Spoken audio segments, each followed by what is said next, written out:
Hi everyone, today's topic for discussion is on tracheostomy. It is a very big topic and I'll be trying to make it as brief as possible for you, and certain other parts of this topic like pediatric tracheostomy, percutaneous tracheostomy and cricothyrotomy, all these will be dealt with in another later session. For now, we will start with the definition of tracheostomy. What do you mean by tracheostomy?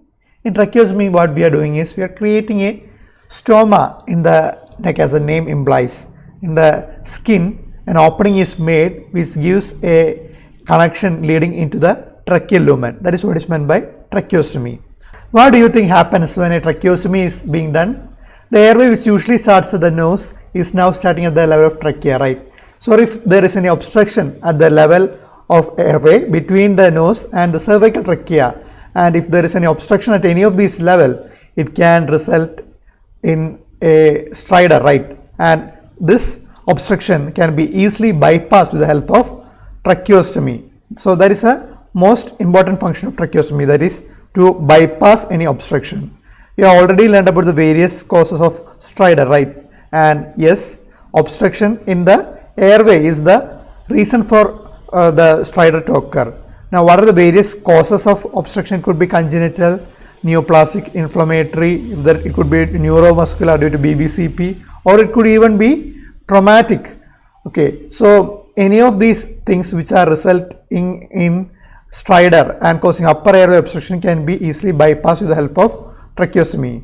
Now, another important cause is when you are having a patient ventilated, when his ventilation is supposed to be prolonged for more than 5 to 7 days. In such cases, you will have to change the patient to tracheostomy. Otherwise, what happens? It can result in subglottic stenosis. Okay, if there is an indication for prolonged ventilation, then you will need to change to tracheostomy. So that is the next function. And when there is severe maxillofacial trauma, there could be bleeding, right? There could be severe bleeding into the airway. To bypass that also, you can put a tracheostomy tube, which is a cuff tracheostomy. And of course, when there is aspiration, when aspiration is there in comatose patient, what happens is that the patient will be actually drowning in his own secretion because of the aspiration, and there should be some provision to remove the aspirated content. For that, tracheobronchial toileting has to be done with the help of suctioning. Okay, in this way you can keep the lower airway protected, that is the aspirated contents won't go into the lungs because of the cuffed tracheostomy tube. So that is another important function of tracheostomy. And if you are unable to give general anesthesia by normal endotracheal intubation due to some problem, in that case you can do a temporary tracheostomy for providing GA. Okay, that is another indication, that is sometimes there could be a can't intubate, can't oxygenate situation. That situation also you might have to go for tracheostomy. Okay, now what is other function? It can actually reduce the dead space by 30 to 50% because the airway is starting from the neck, right? So it can be helpful in certain conditions like the chronic obstructive pulmonary disease, pneumonia cases. It can help. So in short, these are the various functions of tracheostomy. That is, it provides an alternate pathway for breathing, improves alveolar ventilation, protects airway, permit removal of tracheobronchial secretions, and you will be able to provide an intermittent positive pressure respiration, and it also helps to administer anesthesia. Indicators of tracheostomy can be easily remembered as RRR. What are they? Respiratory obstruction, retained secretions, and respiratory insufficiency. The various causes of respiratory obstruction you have already learned, right? That is, it could be congenital, traumatic, neoplastic, inflammatory, and also it could be due to a foreign body going to the larynx, or it could be due to neuromuscular causes like bilateral vocal cord palsy, or it could be due to angioedema. So there are various causes which can result in respiratory obstruction and in turn result in stridor. Okay, so all these causes you have to remember. And then what are the causes of retained secretions? What happens when a patient is unable to cough out like this, or if the patient is having a painful cough like this? Okay, all these can result in secretions getting retained. Okay, that is a painful cough, inability to cough, and when there are a lot of pharyngeal secretions. These are all resulting in retained secretions. Okay, and if the patient is having respiratory insufficiency due to some problem, if you are having a broken rib, that also can result in painful cough, and that can result in retained secretions, right? So these are the various indications of tracheostomy that you have to remember. Remember R or Moonar. Okay, so what are the types of tracheostomy? According to urgency, it can be divided into elective and emergency. Now, according to site, it can be high, mid, and low tracheostomy. When we do a high tracheostomy is done when you are anticipating a carcinoma larynx, and because it might eventually end up in a total laryngectomy, you will need to preserve as much trachea as possible, right? In that case, you will need a high tracheostomy. Okay, mid tracheostomy is the one that is usually preferred. Low tracheostomy is very rarely done, and now according to duration it could be temporary or permanent. Permanent tracheostomy is seen in cases like total laryngectomy, right, or tracheostomy tubes. The difference in the tracheostomy tubes that have been used in the past few years has changed dramatically. Okay, earlier it used to be the metallic tubes that has been used. Now for the past 5-10 years it has slowly changed into portex tracheostomy tube. You can maybe that is why in the movie Varanamayaram, Surya is using a metallic tracheostomy tube, as you can see in the picture on the right, and in the other still, which is from the movie Pachu Albudha Vilakkum, he is using a portex plastic tracheostomy tube.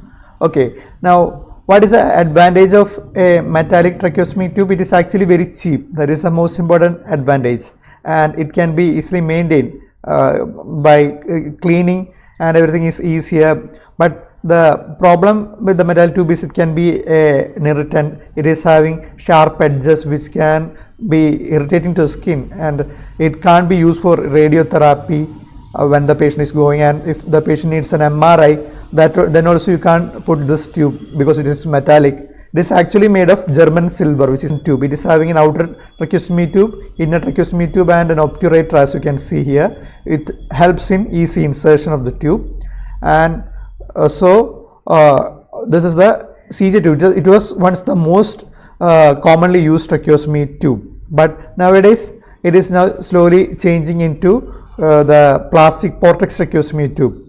Okay, now this is the fullest tracheostomy tube. Now how different is it from the Shirley-Jackson tube? It is having a biflanged outer tube. Okay, and it can act as a dilator, and you can see that inner tube is having an opening. It is fenestrated tracheostomy tube. What is the importance of being fenestrated? It can be used for decannulation and also for speaking purpose. Okay, if there is a fenestration, it can be easily used for speaking. Okay, now what is this? You can see this is a portex tracheostomy tube. Okay, portex tracheostomy tube. It is made of polyurethane, and this portex tracheostomy tube is helpful for radiotherapy. Then when you want to get an MRI, you can get it done, and most important thing is portex tracheostomy tube can be used for delivering anesthesia. If the patient is having a tracheostomy done for prolonged ventilation, you will need a portex tracheostomy tube. You can't use a metallic tube then. Okay, it can be connected with a connector to the ventilator. Okay, so for providing IPPV, you need a portex tracheostomy tube, and this portex tracheostomy tube is cuffed. Okay, there are cuffless portex tracheostomy tube as well, but the importance of cuffed tracheostomy tube is that it can help to prevent aspiration of secretions into the lung. Okay, for that a cuffed tracheostomy tube is needed, and there are certain double cuff tracheostomy tubes available where you are having two cuffs, so that you can alternatively increase and decrease the pressure of each cuff to prevent subglottic stenosis.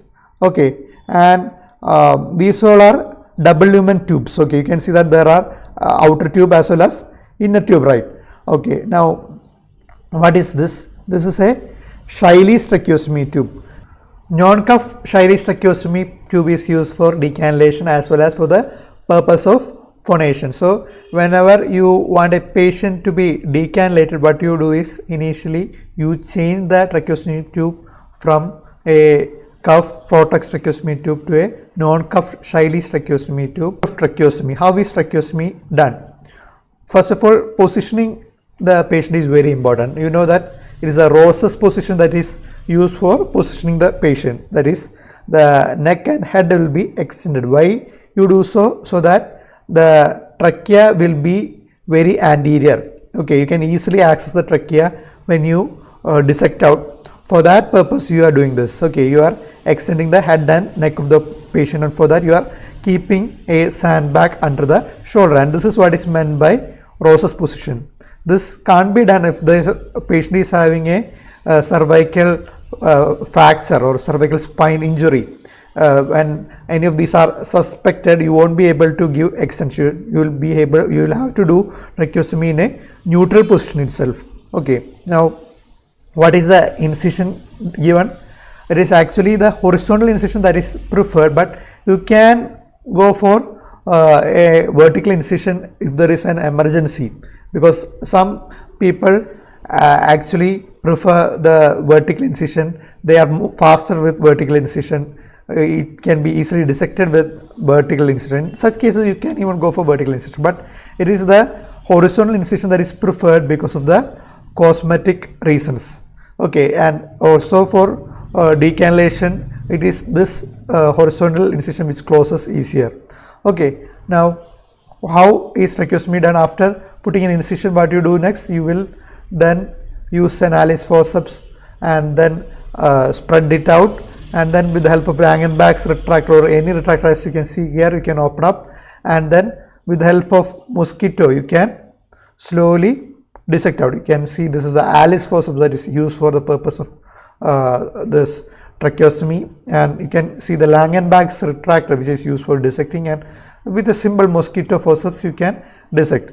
And when you are dissecting the trachea, one thing you have to ensure is that you are always in the midline. Okay, if there is a retraction more to one side, what happens is that the trachea will move to that side. Okay, and it will make it difficult for getting the trachea. Sometimes you may even end up in the cervical vertebra if the trachea has been shifted to one side. Okay, so you have to be very careful about that. You should always palpate the trachea when you are doing a tracheostomy, and you have to ensure that there is adequate extension of the neck, or else what happens is that you will be ending up searching for trachea frantically like this. Okay, where is the trachea? Where is the trachea? Because if you are having a short neck patient or an obese patient, what happens is that the trachea will be very deep and it might be very difficult to get it. Okay, but if you are going in the proper plane, that is, for that one thing you can do is you have to go exactly to the midline. For that you have to identify the white area in between the strap muscles, and you have to dissect exactly through that area. If you are dissecting through that area, the bleeding will be less. You have to cauterize the vessels whenever you see them, and then when you see the thyroid isthmus, what you have to do is you can ligate it or cauterize the ends. The undersurface of the isthmus can be cauterized, and you can slowly dissect it out from the trachea and then retract it upwards. That is one technique that can be used. Or if it is very big, you can even cut it and split it into either side. In whatever the manner, you have to expose the trachea very well. That is what is most important. Okay, and then once you reach the trachea, you can put the incision between the third and for the fourth tracheal ring. Okay, a tracheotomy is done for that purpose, and then after putting the incision, you can cauterize the edges of the tracheotomy side. In some centers, a rectangular piece of cartilage is removed, but ideally it is better to not remove the cartilage because it can result in tracheomalacia. Okay, you just put the intercartilaginous incision, and then after cauterizing the edges, you can put a single hook, that is a cricoid hook can be put, and retract it upwards, and then through that space you can put the tracheostomy tube. If you need to widen the area, you can even use scissors for cutting. Okay, so that's how you do the tracheostomy tube. And another important thing is, after ensuring that the tracheostomy tube is in position by looking for the air blast, or if the patient is being ventilated, looking for the EtCO2 and everything else, and then you can secure the tracheostomy tube. How is it being done? For that, it is always preferable to tie on either side. Okay, for that what you can do is, the ties which are provided along with that, you can put it on either side, and you have to take a shorter segment and a longer segment. The longer segment of the tracheostomy tie will have to be brought to the either side, and you have to tie it with the shorter segment of the other side. Okay, like that you can secure it on either side of the neck, because if one of the tracheostomy tie gets removed also, it won't get decannulated easily. Okay, to prevent that you can do this. So that's about tracheostomy, and after doing the tracheostomy you will have to put an inner cannula as well. Okay, what is the purpose of this? Inner cannula has to be cleaned every 4 hours, or whenever you feel there is some blockage. Okay, this has to be cleaned like this, that is by removing it. And along with that you will have to do suctioning of the tracheostomy tube. Okay, especially if the patient is in ventilator or if the patient is comatose. In such situations you will have to do the suctioning of the tracheostomy tube. Now in patients who are having tracheostomy, as in case of total laryngectomy, they won't be able to speak, right? In that case you have to provide them with writing pad or bell, or else you will have to keep on miming otherwise. Okay, then another important thing that you have to ensure is that for the first 48 hours the deflation of the tracheostomy cuff should be restricted to 8 hourly. Late deflation of the cuff, whenever you are doing it, before that you have to remove the oropharyngeal secretion. And if the patient is suspected to have aspiration, you have to use a Blom's tube, that is there will be a supracuff suction device. If there is supracuff suction, the advantage is that you can suction the secretions on the cuff initially before deflating the cuff. It prevents the secretions on the cuff going down into the lungs. Okay, so that's another thing. What happens when there is block in the tracheostomy tube? I told you can remove the inner cannula and clean it, of course, and you can suction it. But if the secretions have become too thick to remove, in that case what you can do is you can put sodium bicarbonate or saline and dissolve it, and then you can remove the crust. Okay, that is another important thing that you have to remember. And of course you have to do daily cleaning and dressing of the wound, and along with that you have to put topical naldexic acid for ointment for protection of the wound, tracheostomy wound. Okay, now what are the other accessories which are necessary when you are having a tracheostomy? HME is one thing that is important, that is heat and moisture exchanger, because what happens when you are doing a tracheostomy is that the humidification process which is happening in the nasal cavity, nasopharynx area, that is getting bypassed because of the tracheostomy, and because of that the secretions will get dried up because of lack of humidification. Especially in a country like ours, it is very important that you use a HME or heat and moisture exchanger. Even if this is not available, what you can do is you can put a wet gauze over the tracheostomy tube. Okay, what are the complications of tracheostomy? It could be immediate at the time of surgery, or it could be intermediate, or it could be late. Okay, now what is the most important immediate complication of tracheostomy? It is of course bleeding. Okay, bleeding can be due to injury to the anterior jugular vein, which is the most commonly injured structure, or it could be due to injury to the thyroid isthmus. You just have to be careful while dissecting it, and you have to go layer by layer. Okay, then you can actually prevent hemorrhage. And another important complication which can occur immediately is apnea, because sometimes in patients who are having chronic hypoxia, there will be a CO2 drive to keep the patient ventilating. Once you open up the trachea, what happens is that retained CO2 will be lost, and because of that the drive will be lost. That can result in apnea. In such cases you will have to provide carbogen inhalation, or actually you can do something like this, the mouth breathing, that is your expired air will be having CO2, right? So this will help. 5% CO2 with oxygen has to be provided as treatment. And another immediate complication is cardiac arrest. Okay, cardiac arrest also can occur, and damage to adjacent structures are like the IJV, carotid. If you are going further laterally, can occur. And recurrent nerve injury is very important injury that may occur. Even injury to esophagus also can occur when you are doing a tracheostomy. These are the various immediate complications that you have to think about. And yes, if you are injuring the pleura, that is very likely to occur if you are going and doing a low tracheostomy. Okay, and if the patient is having a short neck, who is obese, in such situations there is high chance of injuring the pleura if you are going lower down. And if you are injuring the pleura, what happens is that there will be pneumothorax occurring. Pneumothorax can occur when the pleura is getting injured, and if you are using a cautery when you are entering the trachea, it can result in fire. Okay, these are all the various immediate complications of tracheostomy that you have to remember. And yes, there are certain intermediate complications. What are they? It includes local wound infection and granulation formation, and also tracheitis and tracheobronchitis, lung atelectasis, lung abscess, and tube displacement or tube block can occur, and also reactionary or secondary hemorrhage can occur. Okay, so these are the various intermediate complications that you have to remember when you talk about the complications of tracheostomy. And of course there are certain late complications like the tracheal stenosis. When I told you, you have to deflate the cuff, right? If that doesn't occur, it can result in ischemic necrosis, and later on it can result in tracheal stenosis. And subglottic stenosis can occur if you are going for the cricoid cartilage area. If you are going in the area between cricoid cartilage and the first tracheal ring for doing the tracheostomy, in that case it can result in this subglottic stenosis. And tracheocutaneous fistula is another complication that you have to remember. It is another late complication that can occur.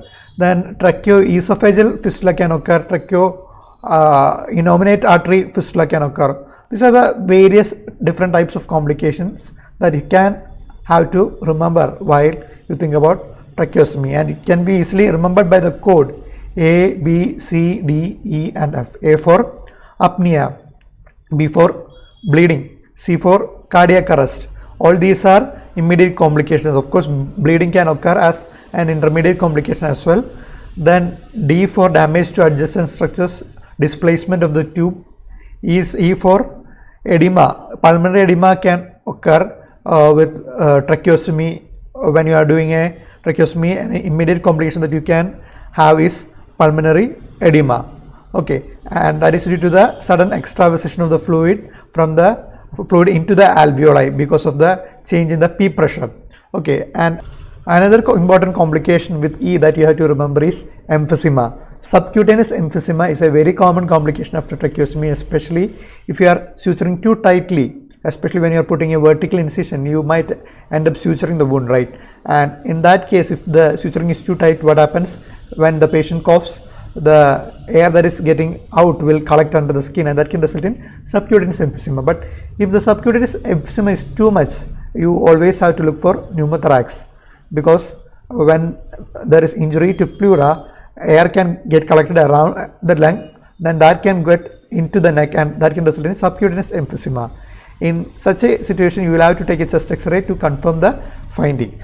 Okay, now for F, what you have to think about? You have to think about tracheoesophageal fistula, tracheoarterial fistula, which are all uncommon complications, and also think about the most common complication of tracheostomy. What is that? That is tracheocutaneous fistula. Tracheocutaneous fistula occurs when the wound is failing to close even after attempted decannulation by strapping for more than 6 weeks. In that case, you will have to go for a secondary suturing procedure. Okay, now you have learned in detail about tracheostomy, but there are a lot of things more that you have to learn. That is percutaneous dilated tracheostomy, pediatric tracheostomy, weaning of tracheostomy, and even the cricothyrotomy. All these will be dealt with in another video. Until then, goodbye.